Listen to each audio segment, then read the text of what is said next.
House Speaker Anthony Rota resigns over Nazi veteran invite. Here's a summary of the article. Anthony Rota has resigned from his prestigious position as Speaker of the House of Commons over his invitation to, and the House's subsequent recognition of, a man who fought for a Nazi unit during the Second World War. The work of this House is above any of us.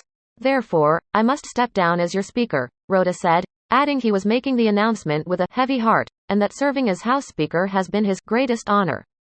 Late Tuesday, MPs agreed that instead of having the deputy speakers continue to share responsibility for chairing House proceedings in the interim, Bloc Québécois MP and Dean of the House Louis Plamondon will take over Thursday and Friday.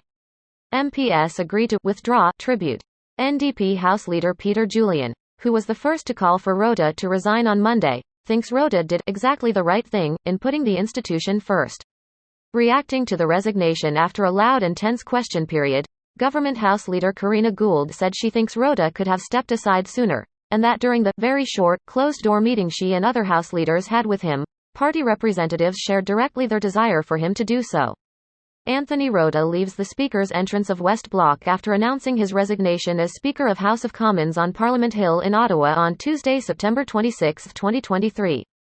Speaker of the House of Commons Anthony Rota announces he will step down from the position in the House of Commons, Tuesday, September 26, 2023 in Ottawa.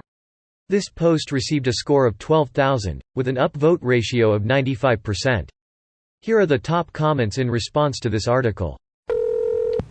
I'm still genuinely shocked that this Nazi was formally invited and allowed to come and no one bothered to look him up beforehand. Oh, it's gross incompetence. Apparently what happened is the guy was in the Speaker's riding, district, constituency to use other terms, and his son reached out to the Speaker's office to suggest the appearance.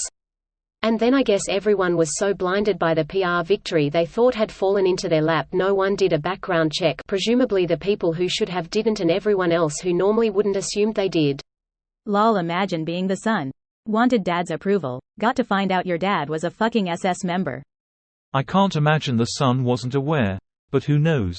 Probably talked about how he fought back in the day and didn't mean to tell them the truth. I fought against the Russians in WW2. Okay, great, we'd be happy to have. Hang on a second, against Russia? Yes, why? Do you have a photo of yourself in uniform I could look at?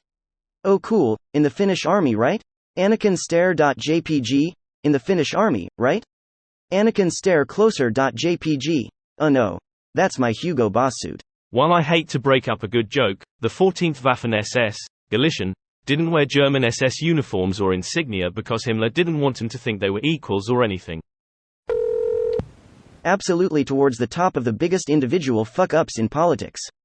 Finally Howard Dean can rest. Never. Saying, Pia, in an excited tone was a crime against humanity and we must never forget what this man did. People in the early 2000s were psychotic about conformism.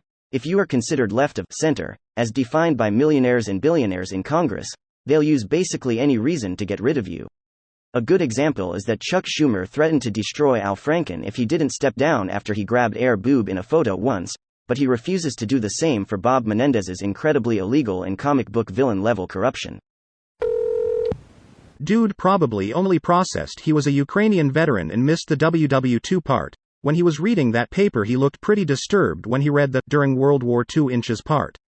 This one was incompetence. In theory he could have also been one of the Ukrainian partisans who wasn't aligned with the Banderites, since they fought the Nazis, the Soviets, and the Poles at different points. I don't think many of them survived the war, though, which is pretty expected when you're literally throwing down with almost anybody who enters your field of vision. That's still something you'd check, though.